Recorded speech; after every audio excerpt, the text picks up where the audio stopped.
ஸ்ரீ காளிமாதா ஜோதிடம். பிரபல ஜோதிடர் பண்டித் மகாராஜா. தொழில், காதல், திருமணம், குழந்தை பாக்கியம் மற்றும் மந்திர சூனிய பிரச்சனைகளுக்கு நிரந்தர தீர்வு. வணக்கம். செய்தி வீச்சு உங்களை வரவேற்றுக் கொள்கிறது.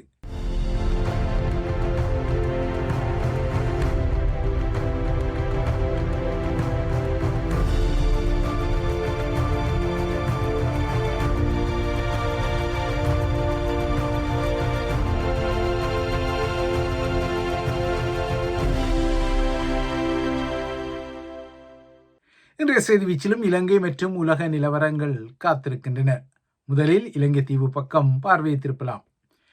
அரசியலில் ஒளிப்பு மறைப்புகளை செய்துவிட்டு அதற்கு பின்னர் கூறும் காரணங்களும் தாம் செய்த பாரதூரமான பிழைகளை மறைக்க எடுக்கும் திசை திருப்பல் நகர்வுகளும் சாமானியர் முன்னிலையில் கூட இப்போது எடுபட்டு கொள்வது கடினம். அந்த அளவுக்கு உலக விடயங்களில் சாமானியர்களும் இப்போது பல பரிச்சயங்களை கொண்டிருக்கத்தான் செய்கின்றார்கள். இந்த ஒளிப்பு மறைப்புகளுக்காக பின்னர் அரசியல் தலைகள் கூறும் காரணங்கள் என்ற விடயத்தை நோக்கினால் அதில் ஸ்ரீலங்காவின் ஆட்சி தரப்பான அனுரகுமார திசாநாயக்காவின் தரப்புக்கோ அல்லது இஸ்ரேலிய பிரதமர் பெஞ்சமின் நெத்தன்யாஹுக்கோ பெரும் வித்தியாசங்கள் ஏதும் இருப்பதாக தெரியவில்லை. ஸ்ரீலங்காவின் திரைசேரி கணக்கிலிருந்து 25 லட்சம் அமெரிக்க டாலரை திருடிய ஹேக்கர்ஸ் எனப்படும் இணைய ஊடுருவிகளை பிடிக்கவே 4 மாத காலத்துக்கு இந்த விடயத்தை மக்களிடமிருந்து மறைத்து கொண்டோம் என அனுரவின் தரப்பு இப்போது ஒப்புக்கு சப்பாக கூறிக்கொள்ள தலைப்படுகின்றது.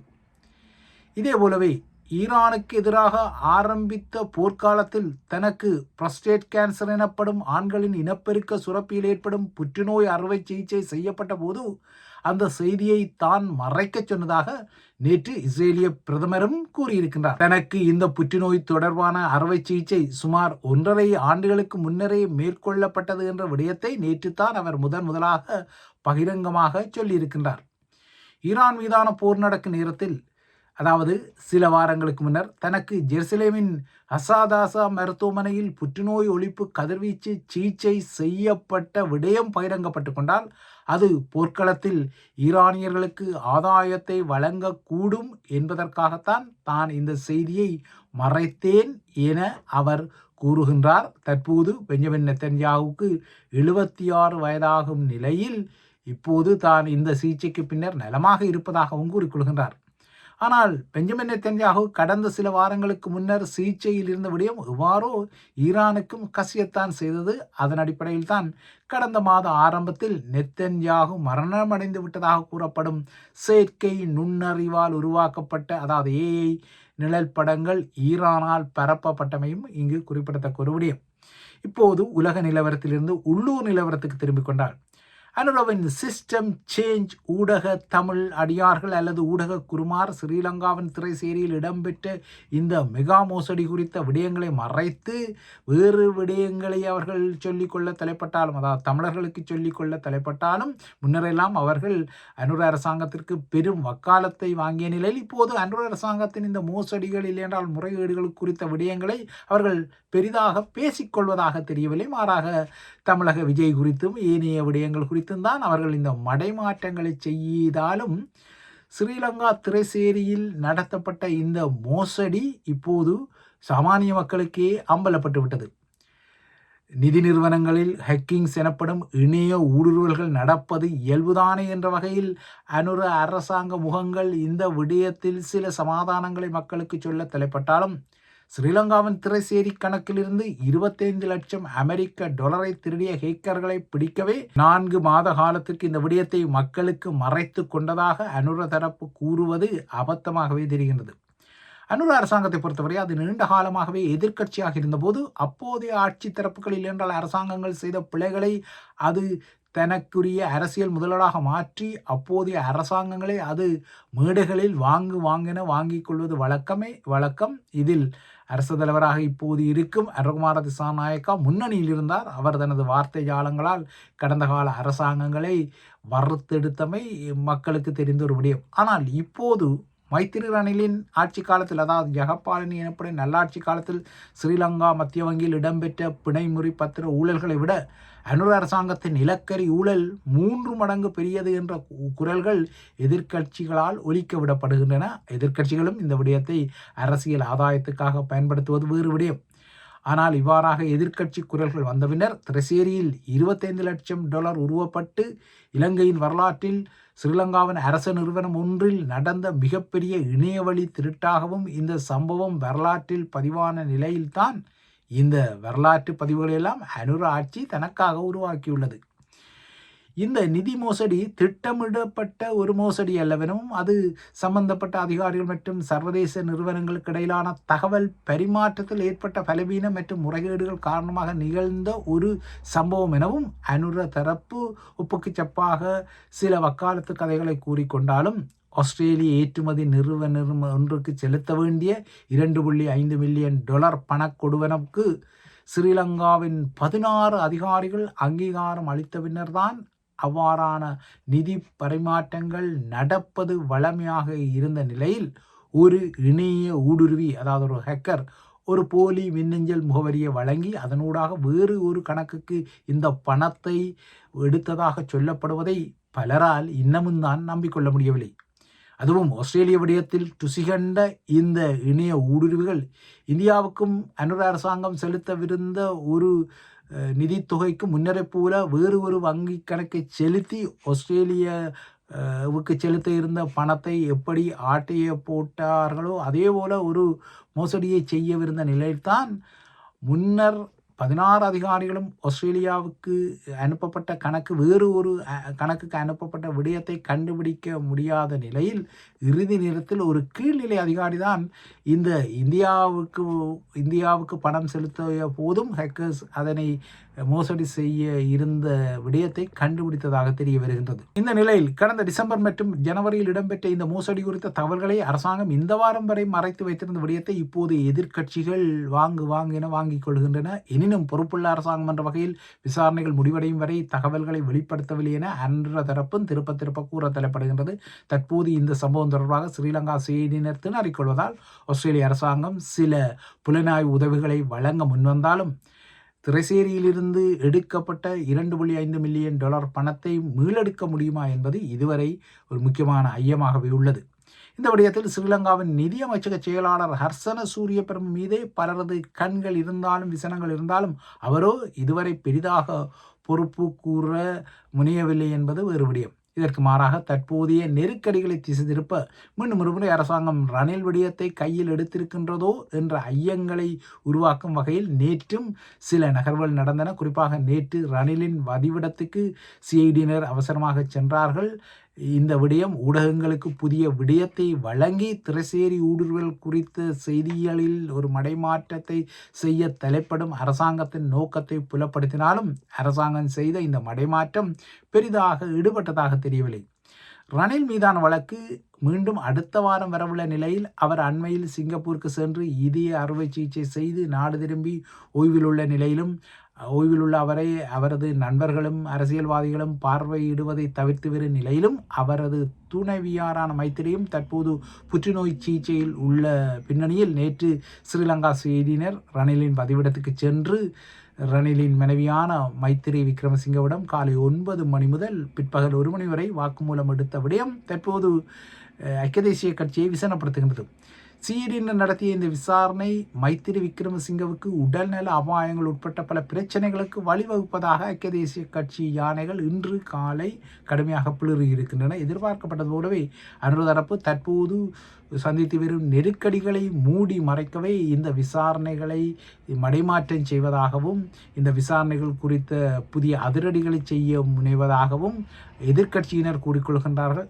ஆனால் அடுத்த வாரம் ரணில் வழக்கு மீண்டும் நீதிமன்றத்துக்கு வரவுள்ள நிலையில் இந்த விசாரணைகள் தேவையென ஸ்ரீலங்கா சிஐடியினர் ஒரு காரணத்தை குறிப்பிட்டால் அதிலும் காரணங்கள் இருக்கத்தான் செய்யும்.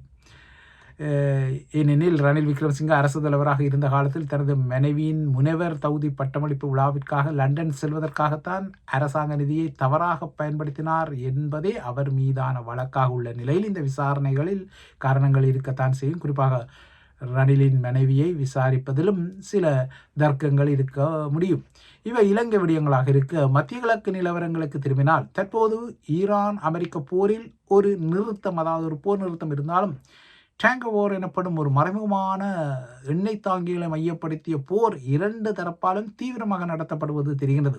மத்திய கிழக்கு பிராந்தியம் மட்டுமல்லாமல் இந்து சமுத்திர பிராந்தியத்திலும் அமெரிக்க கடற்படை ஈரானுடன் தொடர்புடைய எண்ணெய் கப்பல்களை வழிமறித்து வரும் நிலையில், கைப்பற்றி வரும் நிலையில், ஈரானும் பதிலடியாக அமெரிக்காவுடன் தொடர்புடைய கப்பல்கள் என்ற அடிப்படையில் சிலவற்றை கைப்பற்றி வருகின்றது. நேற்றும் ஈரானிய துறைமுகத்திற்கு செல்ல முயன்ற ஒரு கப்பலை அமெரிக்க போர்க்கப்பலான USS ரஃபேல் ஃபெல்ட்ரா இடைமறித்துள்ளது.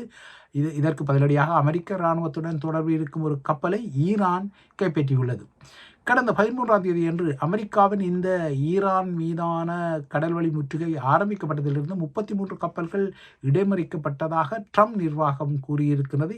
இப்போது சீனாவை தளமாக கொண்ட ஒரு பெரிய எண்ணெய் சுத்திகரிப்பு நிலையத்துக்கும் ஈரானிய எண்ணெயை கொண்டு செல்லும் 40 கப்பல் நிறுவனங்கள் மற்றும் எண்ணெய் தாங்கி கப்பல்களுக்கும் அமெரிக்கா அதிரடியான பொருளாதார தடைகளை நேற்று அறிவித்துள்ளது. ட்ரம்ப் சீன தலைவர் ஜி ஜின்பிங்குடன் சந்திப்பை நடத்தவுள்ள நிலையில், அதாவது அந்த சந்திப்பு சில வாரங்களில் இடம்பெறவுள்ள நிலையில் இந்த தடைகள் விதிக்கப்பட்டுள்ளன. இந்த நிலையில் டேங்கர் வார் அல்லது எண்ணெய் தாங்கி போர் என அழைக்கப்படும் 1980களின் நிலைமை ஹோர்முஸ் நீரிணை மற்றும் வளைகுடாவுக்கு திரும்புமா என்ற ஊகங்கள் எழுகின்றன. அன்றும் ஈரான் ஈராக் போர் நடந்தபோது அந்த காலத்தில் ஈரான் இன்று போலவே அன்றும் இந்த ஹோர்முஸ் நீரிணை கப்பல் போக்குவரத்தை குறிவைத்து சில நகர்வுகளை எடுத்த போது உலக சந்தைக்கு மசகு எண்ணெய் விநியோகம் கிட்டுவதை உறுதி செய்வதற்காக அமெரிக்கா அன்று குவைத்தின் எண்ணெய் தாங்கி கப்பல்களுக்கு தனது போர்க்கப்பல்களால் பாதுகாப்பு அளித்த விடயம் வரலாற்று விடயம். இதனை நீங்களும் அறிந்திருப்பீர்கள். அன்று ஈராக்கிய தலைவர் சதாம் ஹுசைனுக்கு அமெரிக்கா ஆதரவு அளித்தமையும் பகிரங்கமானது. ஆனால் அதே அமெரிக்கா பின்னர் சதாம் ஹுசைனை ஒடுக்கி அவரை மரணம் வரை தள்ளியது வேறு விடயம். இப்போது இதே போன்ற ஒரு நடவடிக்கை, அதாவது 80களில் எவ்வாறு அமெரிக்கா இந்த மத்திய கிழக்கு எண்ணெய் தாங்கிகளுக்கு பாதுகாப்பு வழங்கியதோ அதே போன்ற ஒரு நடவடிக்கை செய்யுமா என்ற ஒரு ஊகம் எழுந்தாலும், ஆனால் அன்று இருந்த நிலைமைகளும் இன்று இருந்த நிலைமைகளும் வேறு வேறான என்பதால் அமெரிக்காவால் இப்போது அவ்வாறான ஒரு நடவடிக்கை செய்ய முடியாது என கருதப்படுகின்றது. அன்று அமெரிக்கா நடத்திய இந்த பாதுகாப்பிலும் அழிவுகள் நடந்தன. அப்போது அமெரிக்க பாதுகாப்புடன் சென்று கொண்டிருந்த குவைத்தின் பாரிய எண்ணெய் தாங்கி கப்பல் ஒன்று ஈரானிய கடற்கண்ணியில் சிக்கியிருந்தது. இதேபோல் அமெரிக்காவின் USS ஸ்டார் ட்ராக் கப்பல் மீது ஈரான் ஏவுகணை தாக்குதல் நடத்தியது. அதில் 38 கடற்படையினர் கொல்லப்பட்டனர். அதேபோல் USS சாமுவேல் ராபர்ட்ஸ் என்ற போர்க்கப்பலும் ஈரானிய கடற்கண்ணியில் சிக்கியிருந்தது.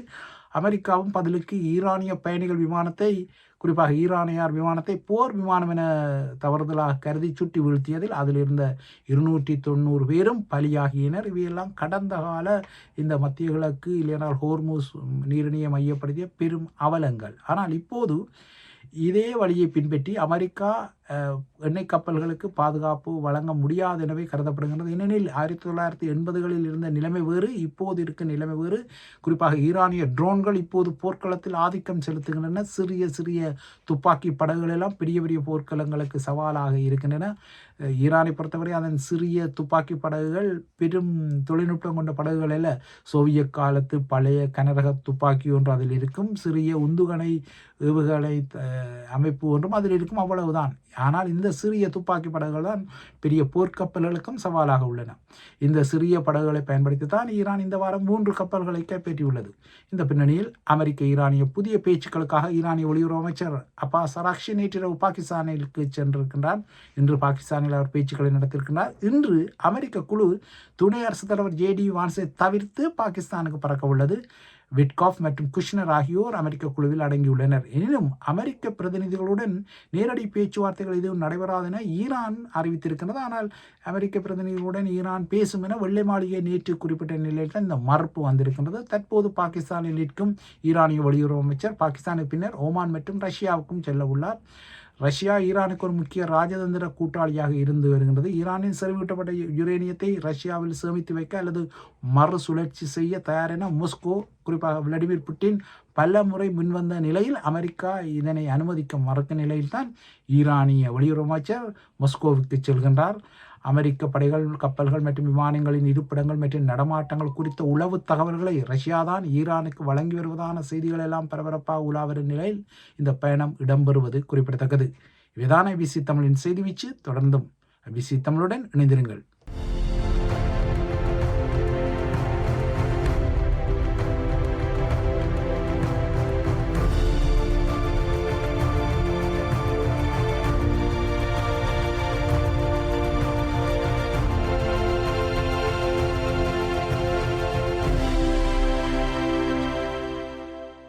ஸ்ரீ காளிமாதா ஜோதிடம் பிரபல ஜோதிடர் பண்டித் மகாராஜா. தொழில், காதல், திருமணம், குழந்தை பாக்கியம் மற்றும் மந்திர சூனிய பிரச்சினைகளுக்கு நிரந்தர தீர்வு.